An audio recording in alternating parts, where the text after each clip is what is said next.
They mocked her at the motor pool. Commander saw her back tattoo and went silent.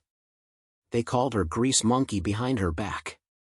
The fragile European girl who cried too easily, who was too soft for military life, who didn't belong in the motor pool with real mechanics. For 18 months, Irene Hill endured their mockery, their dismissive glances, their certainty that she was nothing more than a diversity hire who'd wash out eventually. But on a scorching July afternoon, when Commander Harrigan ordered her to remove her oil-stained jacket during a surprise inspection, everything changed. The tattoo on her back told a story that made grown soldiers go silent. A story that would transform not just how they saw her, but how she saw herself. Before we continue, let us know where you're watching from. If you're enjoying this, don't miss out, subscribe now for more. The sun beat down mercilessly on Forward Operating Base Sentinel, turning the motor pool into an open-air furnace that smelled of diesel fuel, hot metal, and human sweat. Irene Hill crouched beside a Humvee's front axle, her small hands working methodically through the suspension system that had failed during yesterday's patrol. At 23 years old, she stood barely 5 feet 4 inches tall, with delicate features that made her look even younger. Her light brown hair was pulled back in a regulation bun that somehow always looked slightly disheveled by midday, and her hazel eyes carried a softness that her fellow mechanics interpreted as weakness. The motor pool at FOB Sentinel was a kingdom unto itself, ruled by grease-stained veterans who'd spent years keeping military vehicles running in some of the harshest conditions on Earth. It was a place where competence was measured in calloused hands and quick repairs, where seniority meant everything, and where a young European woman with an engineering degree but limited field experience was viewed with open skepticism. Irene had arrived at Sentinel 18 months ago, fresh from technical training and eager to prove herself. She'd grown up in a small village in the Austrian Alps, the daughter of a watchmaker who'd taught her that precision and patience could solve any mechanical problem. Her decision to join the military had surprised everyone who knew her. She'd always been emotional, sensitive, the kind of person who cried at sad movies and couldn't bear to see animals suffer. Her mother had begged her to reconsider, to pursue engineering in the civilian world where her gentle nature wouldn't be seen as a liability. But Irene had inherited her grandfather's stubbornness along with his mechanical aptitude.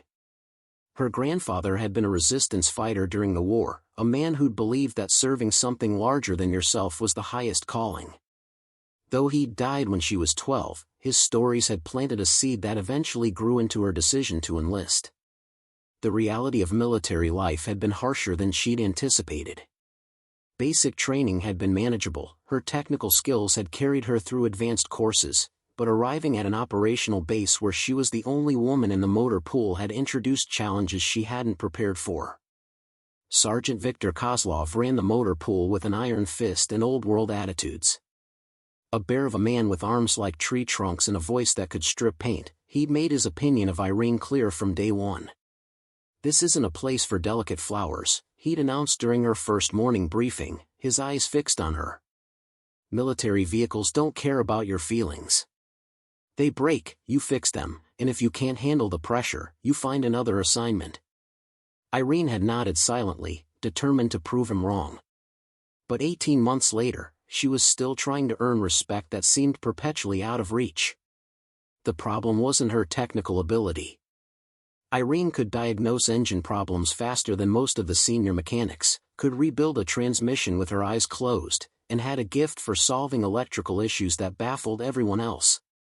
But in the motor pool's brutal hierarchy, technical skill alone wasn't enough.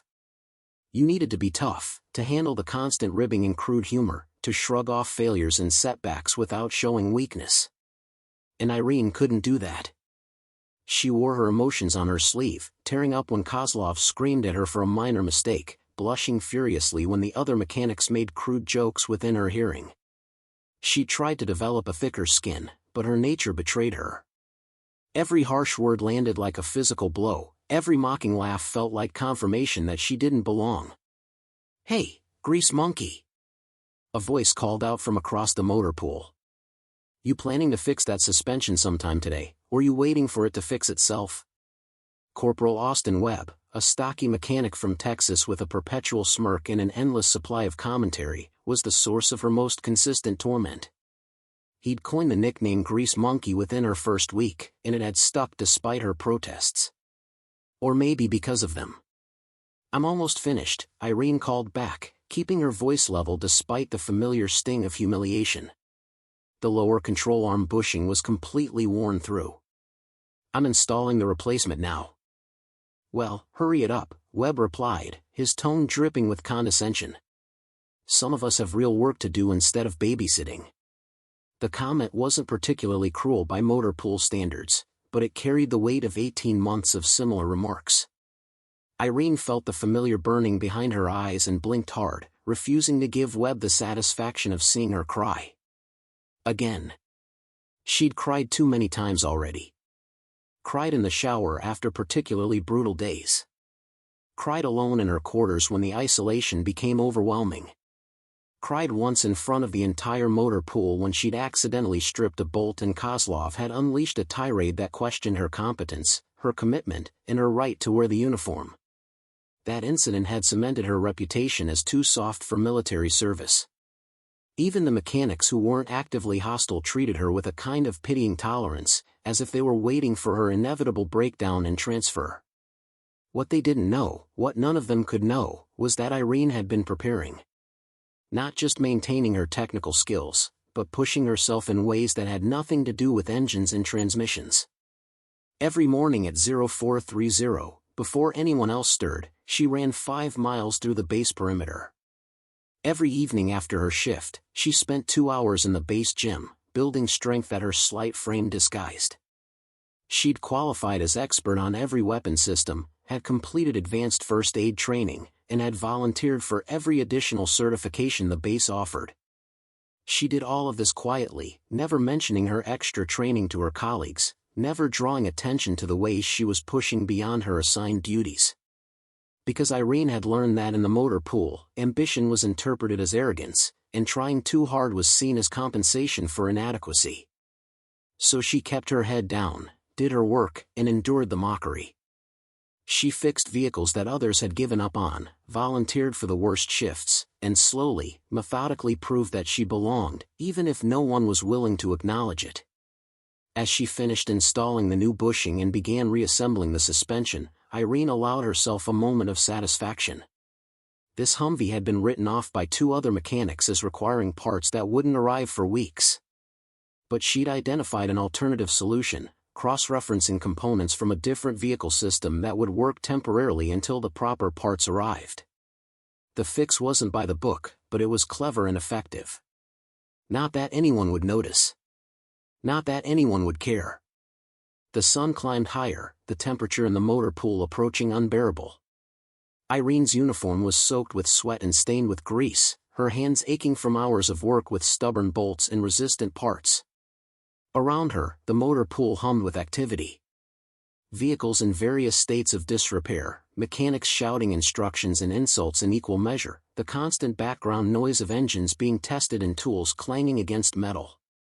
She belonged here, Irene told herself, tightening the final bolt on the suspension assembly. She belonged here even if they couldn't see it yet. Even if they never saw it. What she didn't know was that in less than 3 hours, everything would change. That a routine inspection would expose the secret she'd carried for 18 months. That the mockery would finally stop, replaced by a silence heavy with respect and something that looked almost like shame. The afternoon briefing was scheduled for 1,400 hours, and Irene arrived early, as she always did. The motor pool's briefing area was a covered section adjacent to the main repair bays, equipped with benches, a whiteboard, and a large map of the base and surrounding area. It was where Sergeant Kozlov conducted daily assignments, where maintenance schedules were reviewed, and where the pecking order of the motor pool was reinforced through a complex system of work distribution that always seemed to leave Irene with the least desirable tasks. She took her usual seat near the back, notebook ready, trying to make herself invisible among the dozen mechanics who filtered in with varying degrees of promptness. Webb arrived with his constant companion, Private Danny Torres, both of them laughing at some joke Irene hadn't heard. They glanced her way, and Webb's smirk widened. "Hey, Grease Monkey, how's that Humvee coming? Please tell me you didn't break something else trying to fix it." It's done, Irene replied quietly. Ready for testing. Webb's eyebrows rose in mock surprise. Done? Really? What did you do, replace the entire suspension with duct tape and prayers? Torres laughed, a sound that always seemed louder than it needed to be. Maybe she cried on it until it fixed itself. Tears are great lubricant, I hear. The joke was stupid, but it landed with the others who'd gathered for the briefing. Laughter rippled through the group, not cruel exactly, but not kind either. The kind of laughter that reinforced Irene's position at the bottom of the motor pool's hierarchy. She said nothing, had learned that defending herself only made it worse. Instead, she focused on her notebook, pretending to review previous maintenance notes while the familiar shame burned in her chest. Sergeant Kozlov arrived precisely at 1400, his massive frame filling the doorway before he strode to the front of the briefing area. Behind him, unexpectedly, came Commander Harrigan, the base's logistics officer and Kozlov's direct superior. Attention, Kozlov barked, and the casual atmosphere evaporated instantly. Everyone stood, back straight, eyes forward. Commander Harrigan was a lean, sharp-eyed woman in her early 40s who'd earned her position through 2 decades of exemplary service. She had a reputation for fairness but also for demanding excellence. Her surprise appearances were rarely social calls. At ease, Harrigan said, and everyone sat. She remained standing, her gaze sweeping across the assembled mechanics. I'm here because I've been hearing concerning reports about vehicle readiness in this motor pool. We've got 3 Humvees that have been sitting in repair status for over a month, 2 transport trucks that keep failing post-maintenance inspections, and a general sense that standards are slipping. Kozlov's jaw tightened, but he said nothing. Harrigan continued, her tone sharp. I'm conducting spot inspections today. I want to see your current projects, your maintenance logs, and I want explanations for every vehicle that's not mission ready. We'll start with you, Sergeant Kozlov. Show me what you're working on. For the next hour, Harrigan methodically toured the motor pool, examining vehicles and questioning mechanics about their work. She was thorough and knowledgeable, catching discrepancies that less experienced officers might have missed. Several mechanics received sharp criticism for sloppy work or inadequate documentation. Irene watched from her workstation, anxiety building. When Harrigan's inspection route inevitably brought her to the Humvee Irene had just finished, she stood at attention, her heart hammering. This is Specialist Hill's project, Kozlov said, his tone suggesting that explained any potential problems. The vehicle had a suspension failure.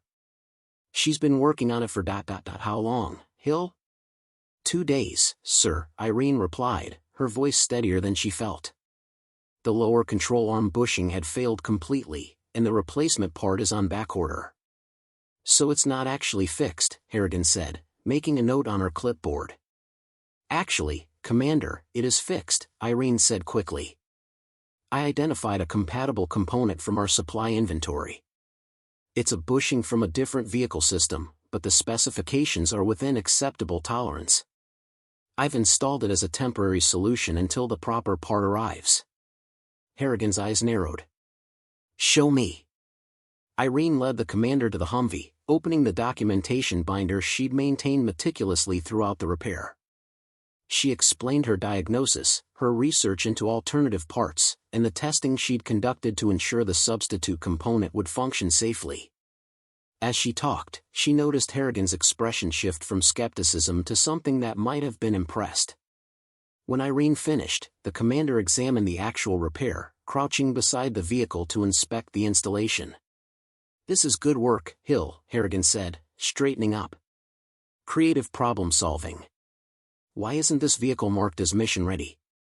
Because I wanted Sergeant Kozlov to approve the non-standard repair before I updated its status, Irene explained. Kozlov, who'd been standing nearby with growing discomfort, cleared his throat. Hill should have consulted me before making unauthorized modifications. She found a solution to a problem that was keeping a vehicle offline, Harrigan replied coolly. That's exactly what I want to see. Kozlov, mark this vehicle as mission ready.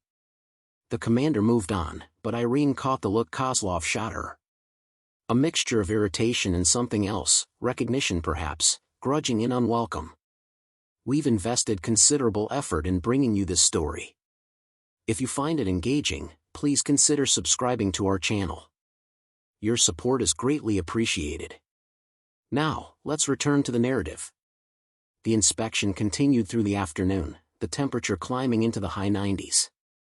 The motor pool's covered areas provided some shade, but the heat was relentless, turning every surface into something that burned to touch. Mechanics worked with sweat-soaked uniforms, and more than one had stripped down to undershirts despite regulations. Irene had kept her jacket on, as she always did. Even in the worst heat, she wore the regulation uniform jacket over her undershirt, enduring the discomfort rather than removing it. She'd done this for 18 months, and no one had questioned it. Most assumed it was another quirk of the overly modest European girl who blushed at crude jokes and couldn't handle locker room banter. As Harrigan's inspection wound down, she gathered everyone in the briefing area for final remarks. Her assessment was blunt: the motor pool was meeting minimum standards but not excelling, several mechanics needed to improve their documentation, and she expected to see significant improvement when she returned next month. One more thing, Harrigan added, her gaze sweeping the assembled group. This heat is dangerous.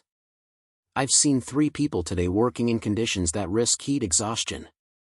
I'm not going to watch good soldiers collapse because they're too stubborn to remove extra layers. If you're overheated, shed the jacket, drink water, take breaks. That's not a suggestion, it's an order. She pointed directly at Irene. Hill, you look like you're about to pass out. Jacket off, now. The motor pool went silent. Every eye turned to Irene, who'd gone pale despite the flush of heat on her cheeks. Commander, I'm fine, Irene said, her voice barely above a whisper.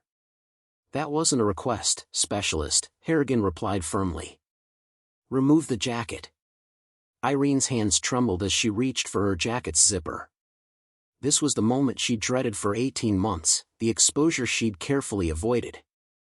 But there was no way to refuse a direct order from a superior officer, not without raising questions that would be even worse.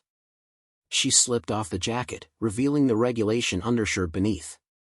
And there, visible through the thin fabric stretched across her back, was the shadow of something that made Commander Harrigan's expression change instantly. Turn around, Hill, Harrigan said, her voice suddenly gentle. Irene turned, and the tattoo on her back became fully visible through the sweat-dampened shirt. It was large, covering most of her upper back between her shoulder blades, rendered in stark black ink. Not decorative, not artistic. A number. Just a number, but one that carried weight that crashed through the motor pool like a physical force. The mechanics who'd been joking moments before fell silent. Webb's smirk vanished. Torres looked confused, then comprehending, then stricken. Even Kozlov's perpetual scowl shifted into something that might have been shame. Because everyone there knew what that number meant. Everyone recognized the style, the placement, the terrible significance of ink that turned human beings into inventory. Commander Harrigan took a step forward, her voice barely audible. Hill ... that's ... My grandmother's camp number, Irene said quietly, her voice steady despite the tears that had started to flow freely down her cheeks. She was 14 when they tattooed it on her arm. She survived 4 camps, 3 death marches, and liberation. She survived when most of her family didn't. When she died, I promised her I'd carry her number. That I'd remember. That I'd make sure she wasn't just a statistic. The silence in the motor pool was absolute. The usual sounds of the base faded into background noise, irrelevant compared to the weight of what they were seeing, what they were finally understanding. Irene had been carrying this weight for 18 months.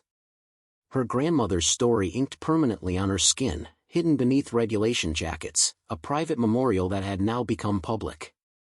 This was why she never removed her jacket, why she endured the heat and the discomfort.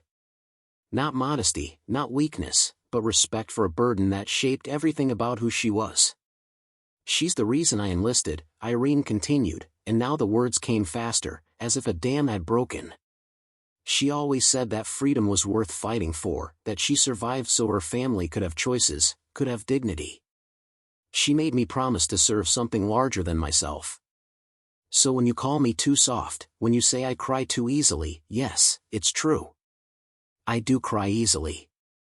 Because I know what it means when people forget to see each other as human. I know what happens when strength becomes cruelty, when toughness becomes indifference. Her voice was shaking, but she didn't stop. You want to know why I keep trying even when you mock me? Why I don't quit? Because my grandmother didn't quit. When they starved her, when they beat her, when they took everything from her except her will to live, she didn't quit. The least I can do is keep showing up, keep working, keep trying to be worthy of the sacrifice she made. Irene wiped her eyes with the back of her hand, leaving a streak of grease across her cheek. So yes, I'm emotional. Yes, I'm sensitive. But I'm also her granddaughter. And I don't need you to like me, but I need you to let me do my job. Commander Harrigan was the first to move. She stepped forward and placed a hand on Irene's shoulder, a gesture that was simultaneously gentle and grounding. The commander's eyes were bright with emotion, but her voice remained steady and clear. Specialist Hill, thank you for sharing that with us. Your grandmother would be proud of the soldier you've become. She turned to face the assembled mechanics, and her expression hardened. I want everyone to understand something. This soldier has been serving with honor and dedication while carrying a burden that most of us cannot imagine. And instead of supporting her, you've spent 18 months making her feel like she doesn't belong. The words landed like hammer blows. Webb wouldn't meet anyone's eyes. Torres stared at his boots. Even the mechanics who'd never actively participated in the mockery looked uncomfortable, aware that their silence had been its own form of complicity. Sergeant Kozlov, Harrigan continued, her tone sharp, I want a full review of work assignments in this motor pool. I want to see documentation showing that Specialist Hill has been given fair opportunities to demonstrate her capabilities. And I want a detailed report on my desk by 0800 tomorrow explaining why one of your most technically proficient mechanics has been consistently overlooked for advancement. Kozlov's face had gone red, whether from shame or anger, Irene couldn't tell. Yes, Commander, he said, his voice tight. Harrigan turned back to Irene. Put your jacket back on if you're comfortable doing so. Otherwise, everyone here needs to understand that your choice to keep that tattoo visible or hidden is yours alone. It's not a source of shame. It's a reminder of why we serve, why we fight, and what we're protecting. Irene nodded, pulling her jacket back on. The fabric felt different now, not like armor hiding a secret, but like a uniform she'd finally earned the right to wear with pride. As the briefing dispersed, the atmosphere in the motor pool had fundamentally shifted. The usual banter and casual conversation were replaced by uncomfortable silence. Mechanics moved to their workstations without the typical jokes or complaints, each processing what they'd witnessed in their own way. Irene returned to her Humvee, needing the familiar comfort of mechanical work to steady herself. Her hands were still shaking slightly, and her eyes were still red from crying, but something inside her felt lighter. The secret she'd carried for 18 months was no longer a burden she bore alone. Private Torres approached her workstation hesitantly, his earlier confidence completely absent. Specialist Hill, he said quietly, I want to apologize. The things I said, the jokes I made, they were cruel and stupid. I didn't know about your grandmother, but that's not an excuse. I should have treated you better regardless. Irene looked up at him, seeing genuine remorse in his expression. Thank you for saying that, she replied. It means something. Torres nodded and started to walk away, then turned back. For what it's worth, that suspension repair you did. That was brilliant. I've been working on vehicles for 6 years, and I would never have thought of that solution.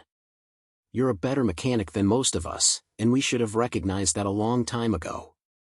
Before Irene could respond, Webb appeared beside Torres. The stocky Texan who'd coined the Grease Monkey nickname looked profoundly uncomfortable, his usual smirk completely absent. Hill, I owe you an apology that's a lot bigger than words can cover, Webb said, his voice rough. I've been a complete ass to you since you arrived. I told myself I was just joking around, that I was treating you like one of the guys. But the truth is I was threatened by you. By how smart you are, how dedicated. So I made you the target instead of dealing with my own insecurities. He paused, seeming to struggle with what to say next. My grandfather was at Dachau. He was part of the liberation unit. He never talked about what he saw there, but it changed him. Changed our whole family. When I saw your tattoo, when I understood what it meant, I realized I've been dishonoring his service by how I treated you. I'm sorry. Irene felt fresh tears threatening but kept her voice steady. I appreciate you telling me that. And for what it's worth, your grandfather did something incredibly important. The soldiers who liberated those camps, they gave people like my grandmother their lives back. The three of them stood there for a moment, an awkward triangle of mechanics trying to navigate a conversation that none of them had been prepared for. Then Kozlov's voice boomed across the motor pool. Hill! My office, now! Irene's stomach dropped. She'd defied expectations, revealed personal information during an official inspection, and potentially embarrassed her direct supervisor in front of the base commander. Whatever was coming, it probably wasn't good. She walked to Kozlov's office, a cramped space at the edge of the motor pool filled with maintenance manuals, parts catalogs, and a desk buried under paperwork. The sergeant was standing with his back to the door, staring at a faded photograph pinned to the wall. Close the door, he said without turning around.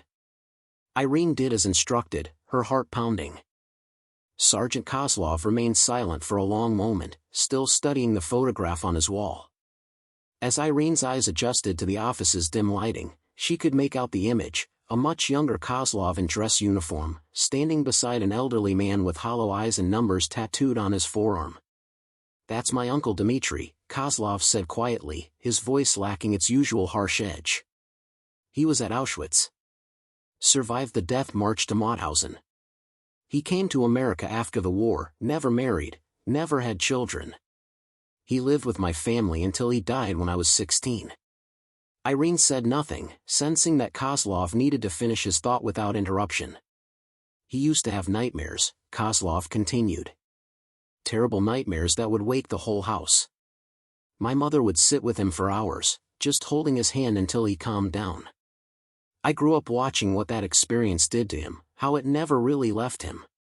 He turned to face Irene, and his eyes were red-rimmed. When you arrived here 18 months ago, you reminded me of him.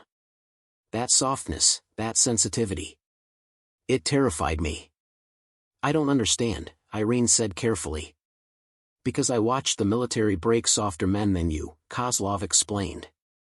I've seen good soldiers destroyed by the pressure, by the violence, by the weight of what we're asked to do. When I saw how emotional you were, how easily you cried, I thought I was protecting you by pushing you away. If I made you quit, you'd be safe somewhere else. Somewhere that wouldn't break you like this life broke my uncle. His voice cracked slightly. But I was wrong. You're not fragile because you feel things deeply. You're strong because you feel things deeply and you keep showing up anyway. Your grandmother survived hell, and you carry that legacy with you every single day. That's not weakness. That's a kind of strength I don't have. Irene felt tears streaming down her cheeks again, but she didn't try to hide them. Thank you for telling me that, sir. But you were wrong about something else too. This life wasn't what broke your uncle. The camps broke him. The military probably gave him structure, purpose, maybe even helped him survive afterward. Kozlov considered this, then nodded slowly. Maybe you're right. He walked to his desk and pulled out a folder. Commander Harrigan wants a report on your assignments and performance. So let's talk honestly. How have I failed you as a supervisor? The question was so unexpected that Irene almost laughed. Sir, I'm not going to give you ammunition to write a report criticizing yourself. I'm serious, Hill. Kozlov sat down heavily in his chair. I need to understand what I did wrong so I can fix it. Not just with you, but with any other soldiers who might face similar treatment. Irene took a breath, organizing her thoughts. You assumed my emotions made me incompetent. Every time I cried or showed vulnerability, you interpreted it as proof that I couldn't handle responsibility. So you gave me the least challenging work, the assignments that kept me away from anything important. But competence and emotional expression aren't opposites, sir. I can be excellent at my job and still feel things deeply. What else? Kozlov asked, making notes. You let the other mechanics mock me without consequences. The nickname, the comments, the constant implication that I didn't belong, you never shut it down. That created an environment where disrespecting me became acceptable, almost expected. Kozlov winced but kept writing. Continue. You never asked about my background, my training, or my capabilities beyond what was in my file. If you had, you would have learned that I have certifications you don't even know about. I'm qualified in advanced diagnostics, electrical systems, and I've completed civilian training in precision engineering that exceeds military standards. But because you'd already decided what I was capable of, you never looked deeper. The sergeant was quiet for a moment, reviewing his notes. This is damning, Hill.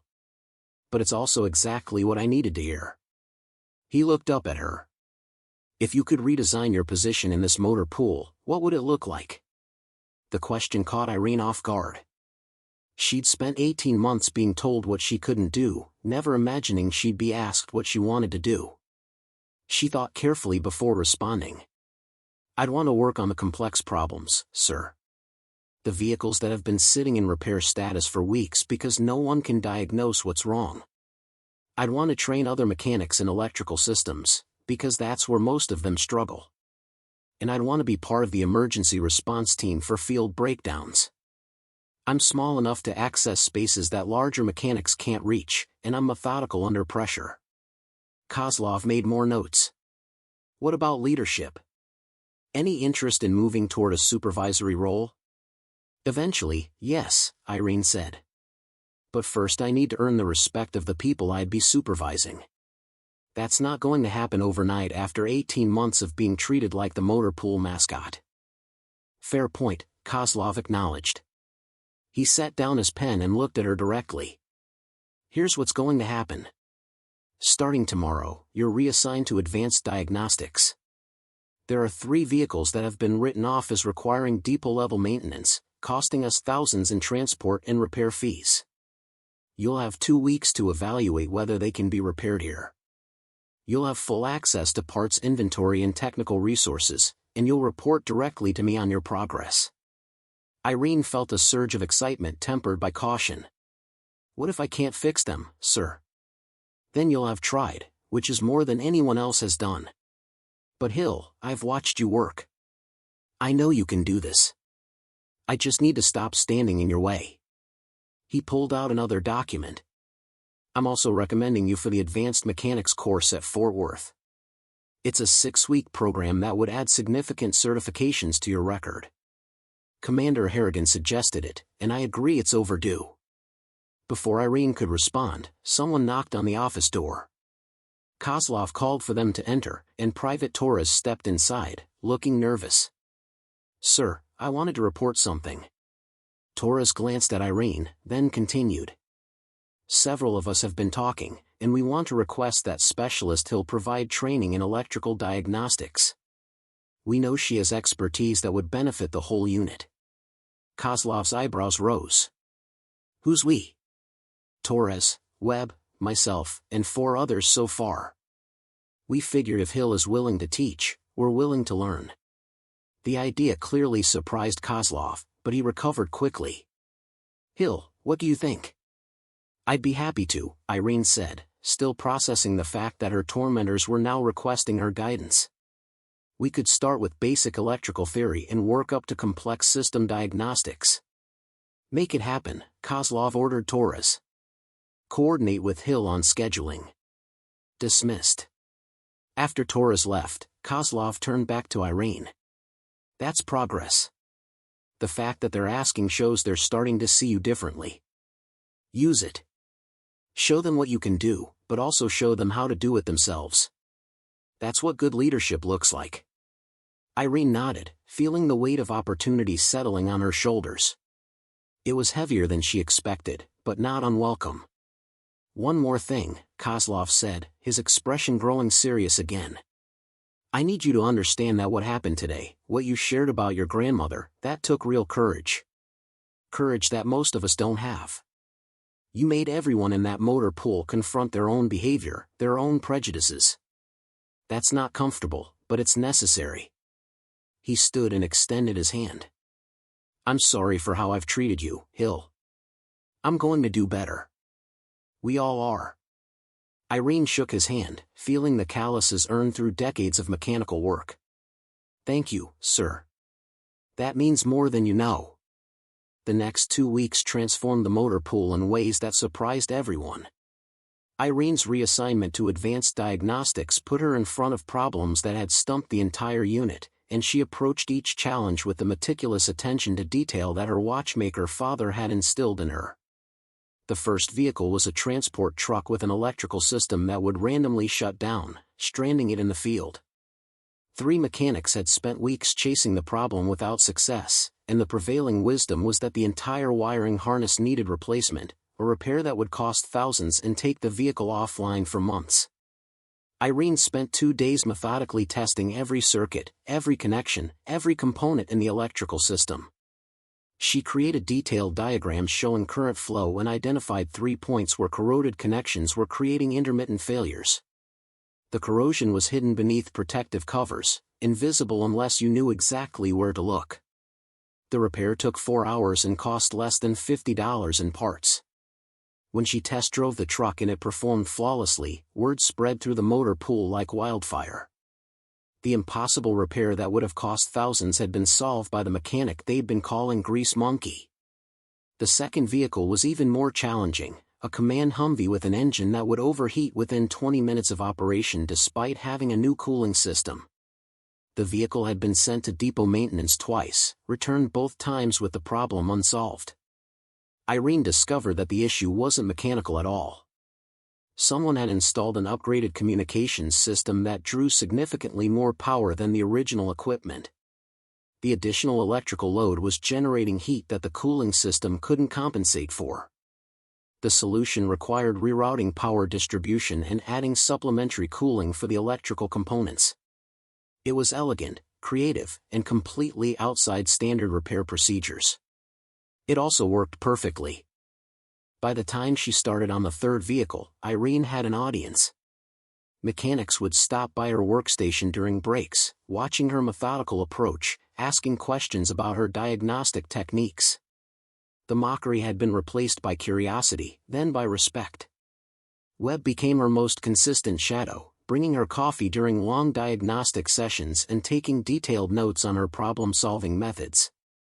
The transformation in his attitude was remarkable. Where he'd once looked for opportunities to belittle her, he now sought opportunities to learn from her. You think differently than the rest of us, Webb observed one afternoon as Irene traced electrical circuits with a multimeter. Most of us look at a broken vehicle and think about what's obviously wrong. You look at the whole system and think about what might be subtly wrong. It's how my father taught me to approach watch repair, Irene explained. A watch is a system where every component affects every other component. You can't fix one part without understanding how it relates to the whole. Vehicles are the same way. The electrical systems training that Torres had requested began the following week. Irene had prepared a comprehensive curriculum starting with basic theory and building toward advanced diagnostics. She'd expected maybe 5 attendees. 12 mechanics showed up for the first session, including Sergeant Kozlov. Teaching forced Irene to articulate knowledge that had become instinctive, to break down complex concepts into understandable steps. She discovered she was good at it, patient with questions and skilled at creating examples that made abstract theory concrete. The sessions also changed how others saw her. No longer was she the emotional girl who cried too easily. She was Specialist Hill, the diagnostic expert who could solve problems that stumped everyone else and had the patience to teach others how to solve them too. But the real transformation came during a Friday afternoon when an urgent call came in from a patrol that had encountered a breakdown in the field. Their Humvee's transmission had failed in hostile territory, and they needed immediate support. The quick reaction force was already deployed, but they needed a mechanic who could diagnose and potentially repair the vehicle on site. Kozlov looked directly at Irene. Hill, you're up. Grab your kit and be on that helicopter in 10 minutes. The motor pool fell silent. Field repairs in potentially hostile territory were reserved for the most experienced mechanics, the ones who could work under pressure while maintaining situational awareness. Sending Irene was a statement of trust that everyone understood. Irene felt her heart rate spike, but her voice was steady. Yes, sir. What's my backup? Webb, you're going with her, Kozlov ordered. Hill has led on the repair. You're there for security and support. 10 minutes later, Irene was airborne, her repair kit secured beside her, reviewing everything she knew about Humvee transmissions. Beside her, Webb looked almost as nervous as she felt. You ready for this? He asked over the helicopter's intercom. Irene thought about her grandmother, who'd faced far worse with far less preparation. She thought about 18 months of proving herself in small ways, building skills that had finally been recognized. She thought about the tattoo on her back and the legacy it represented. Yes, she replied. I'm ready. The helicopter touched down in a cloud of dust, rotors still spinning as Irene and Webb jumped out with their equipment. The disabled Humvee sat 50 meters away, surrounded by 4 soldiers maintaining defensive positions. The squad leader, a lieutenant named Daniels, jogged over to meet them. We've got maybe an hour before we need to move, Daniels said, his voice tight with urgency. Intelligence reports hostile activity in this area. Can you fix it or do we need to arrange for extraction and abandonment? Let me assess it first, Irene replied, already moving toward the vehicle. Webb followed, his rifle ready, scanning the surrounding terrain while she worked. The transmission had failed catastrophically. Fluid was pooled beneath the vehicle, and the grinding sounds when Daniels demonstrated the problem told Irene everything she needed to know. The torque converter had disintegrated, sending metal fragments throughout the transmission system. Under normal circumstances, this would require complete transmission replacement, a depot-level repair that couldn't be done in the field. But Irene had spent weeks studying alternative solutions, preparing for exactly this type of situation. I can bypass the torque converter and lock the transmission in 3rd gear, she told Daniels. You'll lose some functionality, but you'll be able to drive out of here. It'll take me 40 minutes. Do it, Daniels ordered. Irene dropped to the ground and slid beneath the Humvee, her small frame allowing her to access the transmission housing more easily than a larger mechanic could have. The heat radiating from the metal was intense, and sand worked its way into her uniform, but she focused entirely on the task. Webb positioned himself nearby, dividing his attention between the perimeter and Irene's progress. Talk to me, Hill, he said. How's it looking? Worse than I thought, better than it could be, Irene replied, her hands working rapidly to drain the remaining transmission fluid. The internal damage is extensive, but the bypass should work if I can get these connections secured properly. Time check, Daniels called out. 35 minutes. Irene's hands moved with practiced efficiency, disconnecting damaged components and rerouting the transmission's control systems. This was improvisation at its finest, using knowledge of how systems work to create solutions that didn't exist in any manual. Sweat poured down her face, mixing with grease and dust. Her shoulders ached from the awkward position, and her hands were scraped raw from working in tight spaces. But she'd trained for this, had pushed herself through countless hours of preparation that everyone had dismissed as excessive. 20 minutes, Daniels announced, his voice more urgent. Almost there, Irene called back. She was connecting the final bypass line when her wrench slipped, skinning her knuckles against sharp metal. Blood mixed with the grease on her hands, but she ignored it, refocusing on the connection. Webb slid partially under the vehicle beside her. What do you need? Hold this line steady while I tighten the connection, Irene instructed. He complied without question, his large hands providing the stability she needed to secure the critical fitting. 10 minutes, Daniels warned. Test it, Irene called out, sliding out from beneath the Humvee. Her uniform was destroyed, soaked with transmission fluid, blood, and sweat. But her eyes were bright with determination. Daniels climbed into the driver's seat and started the engine. It caught immediately, running roughly but steadily. He engaged the transmission, and the Humvee lurched forward, the locked third gear providing enough power to move. "It works," Daniels said, relief evident in his voice. "Mount up, everyone." The ride back to base was tense, the Humvee's compromised transmission groaning with every shift in terrain.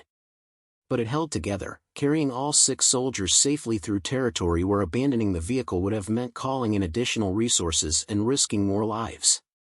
When they rolled through the base gates 2 hours later, a crowd had gathered. Word of the field repair had spread, and mechanics from across the base had come to see if the impossible fix had actually worked.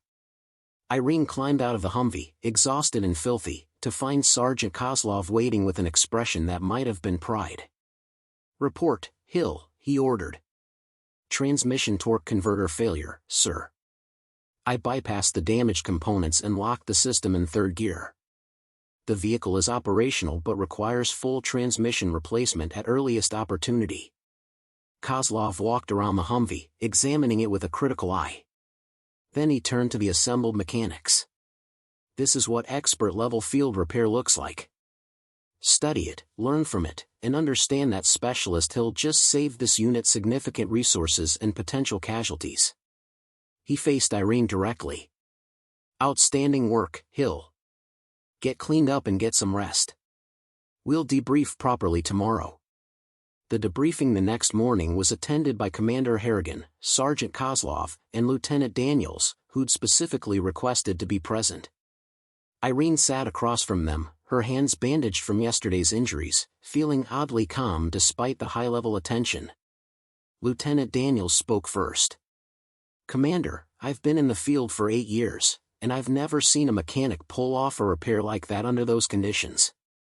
Specialist Hill didn't just fix our vehicle, she did it in hostile territory with a time constraint that would have broken most people. Her technical skill is exceptional, but her composure under pressure is what really impressed me." Harrigan made notes, then looked at Irene. "Hill, walk me through your decision-making process. How did you know that bypass would work?" "I'd studied similar failures during my civilian training," Irene explained.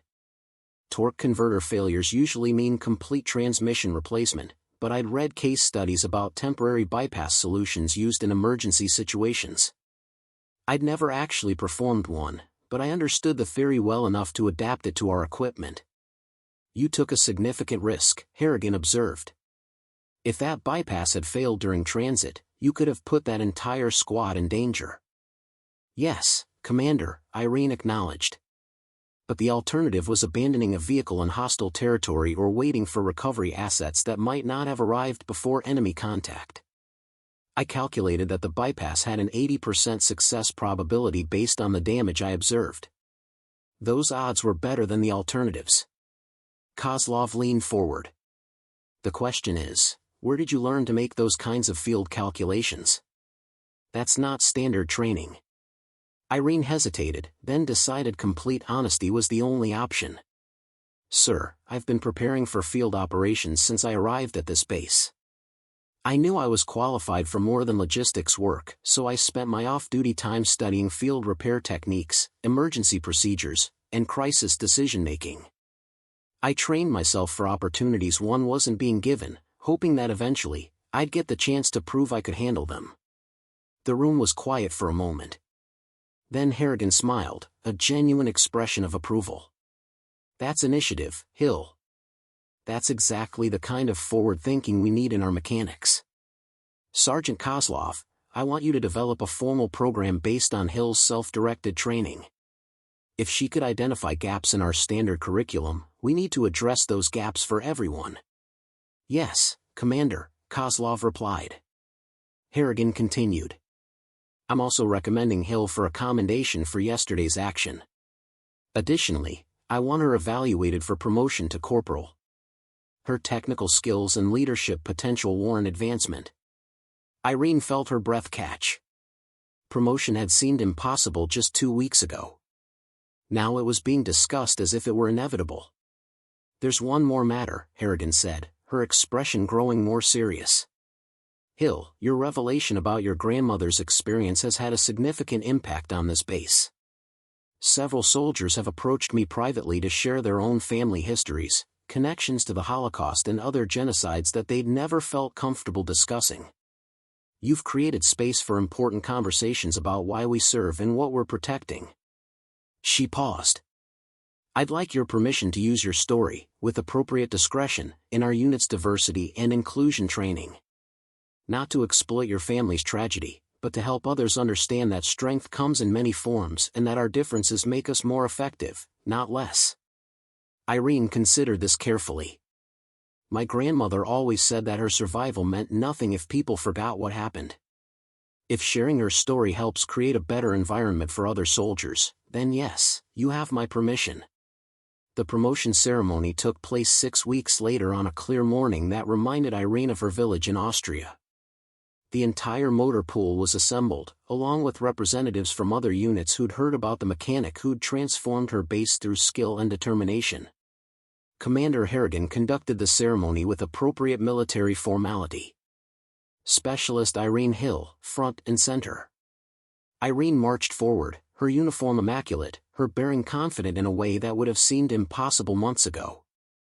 She'd spent the past weeks continuing to prove herself, completing the advanced mechanics course with top honors and successfully repairing 2 more vehicles that had been deemed beyond field-level maintenance. The citation Harrigan read detailed her technical achievements, her field repair under hostile conditions, and her positive impact on unit morale and capability. But it was the final paragraph that made Irene's eyes burn with unshed tears. "Corporal Hill exemplifies the highest standards of military service, not despite her sensitivity and emotional depth, but because of these qualities. She has demonstrated that true strength includes the courage to feel deeply, to carry the weight of history, and to continue serving with excellence even when faced with adversity. Her grandmother's legacy of survival and resistance lives on through her dedication and skill." Kozlov stepped forward with the corporal stripes, and for the first time since Irene had known him, he smiled. "It's an honor, Corporal Hill." As he pinned on her new rank, Irene heard applause that was genuine and enthusiastic. Webb was clapping hardest, and Torres was grinning like he'd been promoted himself. Even the mechanics who'd been most skeptical of her were showing sincere approval. After the ceremony, there was an informal gathering in the motor pool where people offered congratulations and shared stories. Irene found herself surrounded by soldiers asking about her techniques, her training, her approach to problem solving. Webb pulled her aside at one point, his expression serious. Corporal Hill, I wanted you to know something. You changed how I think about strength. I grew up believing that being tough meant not showing emotion, not admitting vulnerability.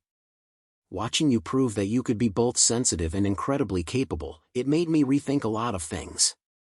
He glanced around to make sure no one was close enough to overhear.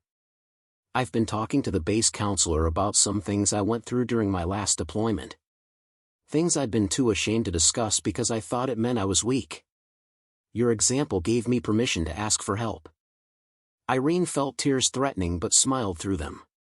"That's not weakness, Webb. That's courage. I'm glad you're taking care of yourself." "Yeah, well," Webb said, his usual bravado returning slightly. "Don't let it go to your head, Corporal. You're still going to have to deal with my terrible jokes." "I wouldn't have it any other way," Irene replied.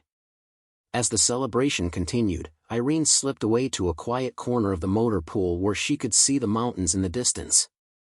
She thought about her grandmother, about the strength it had taken to survive unspeakable horrors and still believe that life was worth living, that the future could be better than the past. She touched the back of her shoulder, feeling the outline of the tattoo beneath her uniform. The number that had been a source of shame for her grandmother had become Irene's source of strength, a reminder that survival meant more than just continuing to exist. It meant choosing to live fully, to serve with purpose, to honor the past by building a better future. Her radio crackled. "Corporal Hill, we've got an electrical issue on a supply truck. Your expertise is requested." Irene smiled, keyed her radio, and responded. "On my way." 3 months after her promotion, Irene stood in front of a classroom filled with mechanics from 3 different bases. Commander Harrigan had asked her to develop and teach a comprehensive course on advanced field repair techniques, and the program had attracted attention throughout the region. The curriculum Irene had designed went beyond technical skills. It included modules on creative problem-solving, working under pressure, and adapting standard procedures to emergency situations. But it also included sections on team dynamics, supporting colleagues who were struggling, and recognizing that different people brought different strengths to challenging situations. Today's session focused on diagnostic approaches, and Irene had brought a vehicle with a deliberately induced fault that had stumped 3 experienced mechanics before class. The key to effective diagnosis isn't just technical knowledge, Irene explained, walking around the vehicle. It's about changing how you see the problem. Most of us are trained to look for obvious failures, the broken parts that stand out. But the most difficult problems are often subtle, the cascading effects of small issues that create major symptoms. She gestured to a young mechanic in the front row. "Tell me what you see when you look at this vehicle." "A truck that won't start," the mechanic replied. "That's what you observe," Irene agreed. "But what do you see? What story is the vehicle telling you about what went wrong?" She spent the next hour guiding the class through a systematic evaluation, teaching them to read the subtle signs that indicated where the real problem lay. When they finally discovered that a corroded ground wire was creating intermittent electrical failures throughout multiple systems, the collective satisfaction was palpable. After class, several students stayed behind with questions. One of them, a corporal from another base, asked about the tattoos she'd heard rumors about. "It's true," Irene confirmed. "My grandmother was a Holocaust survivor. I carry her camp number as a reminder of why service matters, why protecting freedom and human dignity is worth the sacrifice." The corporal nodded slowly.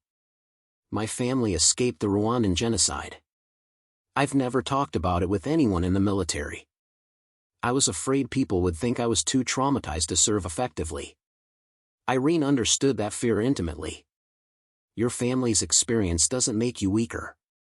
It gives you perspective on what we're fighting for. Don't hide that. Let it inform your service. That evening, Kozlov found Irene in the motor pool, working on a personal project. She was rebuilding an antique military vehicle that had been scheduled for disposal, using her off-duty time to restore it to working condition. "You know you don't have to prove anything anymore," Kozlov said, watching her work. "You've already established yourself as one of the best mechanics in this command." "I'm not proving anything," Irene replied, carefully adjusting a carburetor. "I'm preserving something. This vehicle served in my grandmother's war. Every soldier who drove it, every mission it completed, that's history worth saving." Kozlov was quiet for a moment. "I got a call today from the regional command. They're looking for someone to develop a new training program for combat mechanics, something that combines technical excellence with leadership development. I recommended you." Irene looked up, surprised. "Sir, that would mean leaving the motor pool." "It would mean advancing your career and sharing your expertise with hundreds of mechanics instead of dozens," Kozlov corrected. "You've transformed this unit, Hill. Imagine what you could do on a larger scale." The offer was tempting, representing recognition that exceeded anything Irene had imagined when she first arrived at FOB Sentinel. But it also meant leaving behind the place where she'd finally found her footing, the people who'd become more than colleagues. "Can I think about it?" Irene asked. "Take your time," Kozlov replied. "But remember what your grandmother taught you. Survival isn't enough. You have to live fully, serve with purpose." After he left, Irene continued working on the restoration, her hands moving with the precision her father had taught her. She thought about the journey that had brought her to this moment, from the overlooked logistics specialist to the respected corporal who was being offered opportunities to shape the future of her field. Her radio crackled with an emergency call. "All available mechanics to the flight line. We have multiple aircraft with mechanical failures." Irene grabbed her kit and ran toward the flight line, where chaos had erupted. 3 helicopters had developed similar problems simultaneously, grounding them just as a critical mission was being planned.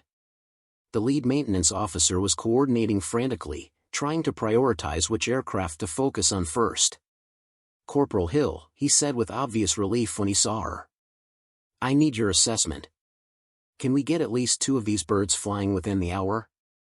Irene moved between the helicopters, quickly evaluating each problem. They all showed symptoms of electrical system failures, but the patterns were slightly different. Within 10 minutes, she'd identified the common thread: a batch of defective voltage regulators that were causing cascading failures throughout the electrical systems. "It's the voltage regulators," she announced. "They're all from the same manufacturing batch, and they're all failing in similar ways. We need to replace them immediately." The maintenance officer looked stricken. "We don't have 3 replacement regulators in stock. Getting them will take days." Irene was already thinking through alternatives. "We don't need new ones. We have older model helicopters and long-term storage with compatible regulators. I can pull parts from storage birds and have these aircraft flying within 2 hours." "Do it," the officer ordered. "Whatever you need, you've got priority." Irene assembled a team of 4 mechanics, including Webb and Torres, and they worked with synchronized precision. While 2 mechanics removed the failed regulators from the grounded helicopters, Irene led the others to the storage facility where older aircraft were kept for parts salvage. The storage facility was a graveyard of military history, dozens of helicopters and vehicles that had served their purpose and were now waiting to be stripped for components. Irene moved through them with practiced efficiency, identifying 3 aircraft with compatible voltage regulators. "Webb, Torres, you're on bird 7, she directed. "Pull the voltage regulator and test it before removal. I need confirmation it's functional. Henderson, Mitchell, you're with me on bird 12. The work was hot, dirty, and technically demanding. Voltage regulators were buried deep in the electrical systems, requiring careful removal to avoid damaging surrounding components. But Irene's team worked with the confidence that came from good training and mutual respect. As she worked, Irene realized this was exactly what she'd hoped for when she first enlisted. Not just to fix machines, but to lead people, to solve problems that mattered, to be part of something larger than herself. The mockery and isolation she'd endured had been painful, but it had also forced her to develop resilience that pure acceptance never would have taught her. First regulator tested and ready for installation, Webb called out from across the facility. Torres appeared with the second one 20 minutes later, his uniform soaked with sweat but his expression triumphant. "This one's good too, Corporal." They transported the regulators back to the flight line, where the remaining mechanics had prepared the grounded helicopters for the new components. Irene supervised the installation, checking each connection personally, ensuring that every specification was met. The first helicopter came back online 40 minutes after they'd started. The second followed 15 minutes later. The third took longer, requiring additional troubleshooting when the installation revealed secondary damage that needed repair. Irene worked through the problem methodically, tracing circuits and testing systems until she isolated a damaged wire harness that had been compromised by the failing regulator. The repair required delicate work in a cramped space, exactly the kind of situation where her small frame became an advantage rather than a liability. 2 hours and 17 minutes after the emergency began, all 3 helicopters were operational and cleared for flight. The critical mission launched on schedule, and Irene watched the aircraft disappear into the evening sky with a satisfaction that went beyond professional pride. The maintenance officer approached her as she was cleaning her tools. "Corporal Hill, that was exceptional work. You not only solved the immediate problem, you identified the root cause and prevented future failures. I'm putting you in for a commendation." "Just doing my job, sir," Irene replied. "No," the officer said firmly. "That was well beyond your job. That was leadership, innovation, and expertise working together. That's what makes the difference between a good mechanic and an outstanding one." After he left, Webb sidled up beside her. "So, about that offer from Regional Command," he said. "Are you going to take it?" "I don't know," Irene admitted. "This place has become home. These people, despite everything, they're family now." Webb nodded. "That's exactly why you should take it. Because you'll take what you've built here and recreate it somewhere else. You'll teach other mechanics not just how to fix vehicles, but how to see each other differently, how to value different kinds of strength. He glanced toward the flight line where the helicopters had disappeared. You saved that mission tonight. But more importantly, you've saved people like me from our own ignorance. That's worth spreading around. Irene felt tears threatening again, but she smiled through them. When did you get so wise, Webb? I've been taking notes from the best teacher I know, he replied. Now come on, Kozlov's buying drinks at the mess hall to celebrate. Even tough corporals are allowed to celebrate sometimes. The gathering that night was relaxed and genuine, the motor pool mechanics trading stories and jokes without the undercurrent of hostility that had characterized Irene's first 18 months. She sat among them, no longer the outsider trying to prove she belonged, but an integral part of the team. Torres raised his glass in a toast. To Corporal Hill, who showed us that being strong enough to cry is harder than being too tough to care.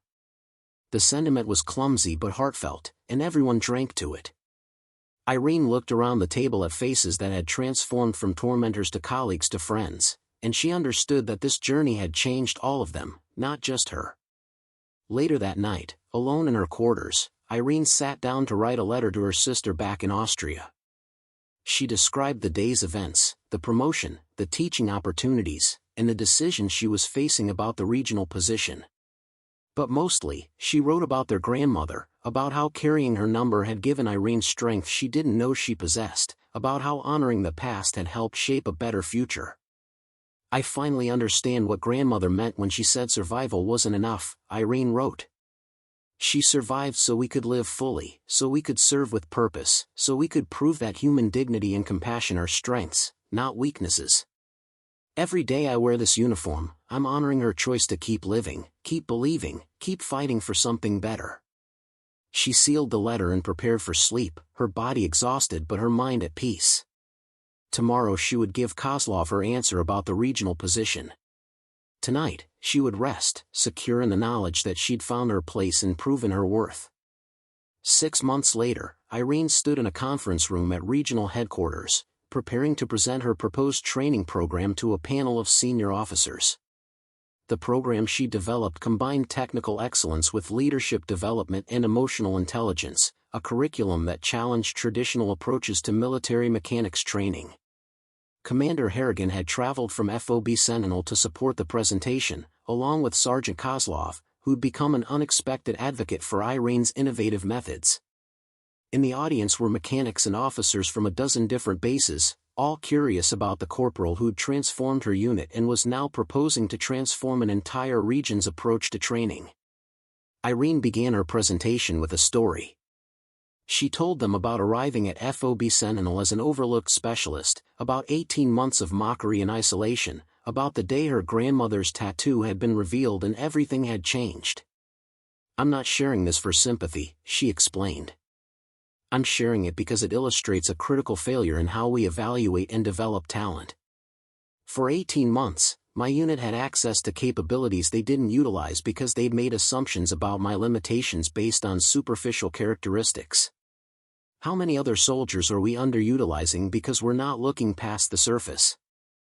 She clicked to the next slide, showing performance metrics from her motor pool before and after her integration into advanced diagnostics.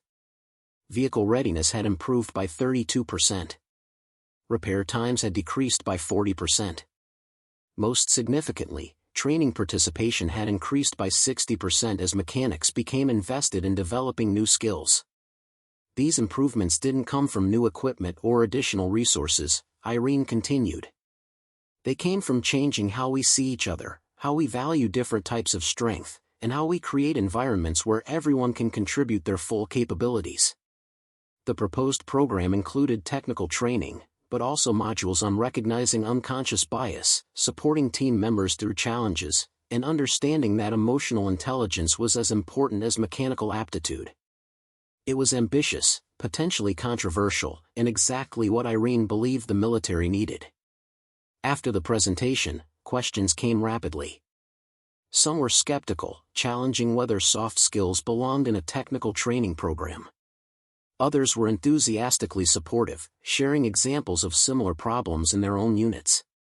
Corporal Hill, one colonel asked, "You're proposing that we teach mechanics to be more sensitive, more emotional. How does that improve combat readiness?" Irene met his eyes steadily. "Sir, I'm proposing we teach mechanics to recognize that sensitivity and strength aren't opposites. The mechanic who can remain calm under pressure, who can read subtle signs of mechanical failure, who can work effectively with diverse teams, that mechanic is more combat ready than someone who's just physically strong or technically competent." She paused, then added, "My grandmother survived 4 concentration camps because she was sensitive enough to read people, strong enough to endure horror, and smart enough to adapt to impossible situations. Those same qualities make effective soldiers. We just need to stop treating them as weaknesses." The room was silent for a moment. Then Commander Harrigan stood. "I've watched Corporal Hill transform my motor pool from a group of individuals into a high-performing team. Her methods work because they're based on recognizing human potential in all its forms. I strongly recommend approval of this program." Kozlov stood as well. "I'll be honest, when Hill first arrived at my unit, I tried to push her out. I thought she was too soft for military service. I was wrong, and my unit suffered because of my prejudice. If this program prevents other commanders from making the same mistake, it's worth implementing." The panel deliberated for 20 minutes before returning with their decision. The program was approved for a pilot implementation across 3 bases, with Irene designated as lead instructor and program coordinator. After the meeting, Harrigan pulled Irene aside. "You did it, Hill. You're going to change how we train an entire generation of mechanics." "We did it," Irene corrected. "None of this would have been possible without your support, without Kozlov's willingness to change, without Webb and Torres and everyone else who chose to see past their assumptions." That night, Irene returned to her quarters and stood before the mirror, pulling off her uniform shirt to reveal the tattoo on her back. Her grandmother's camp number, stark and permanent, a reminder of suffering but also of survival, of strength that came from refusing to let trauma define you. She thought about the journey from that first morning at FOB Sentinel, crying in the shower after another day of mockery, to this moment where she was shaping policy and changing lives. The path had been difficult, but every challenge had forged her into someone stronger, someone capable of creating change instead of just surviving circumstances. Her phone buzzed with a message from Webb. "Heard you crushed the presentation. Proud of you, Corporal.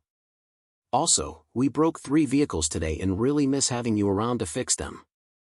Irene laughed, typing back a response promising to visit soon. Then she pulled out her journal and began writing, documenting the day's events as she'd done throughout her military career. These journals would become part of her teaching materials, real examples of how persistence, preparation, and purpose could overcome any obstacle. The final entry read, "Today I honored my grandmother not by being perfect, but by being persistent. Not by being fearless, but by acting despite fear.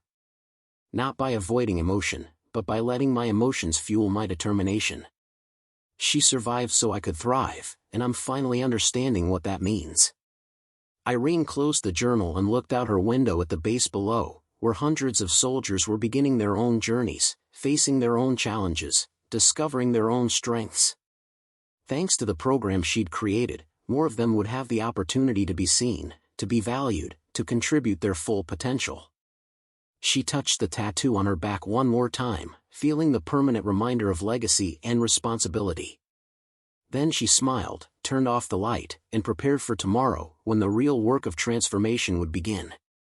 Because that's what survivors did. They didn't just endure.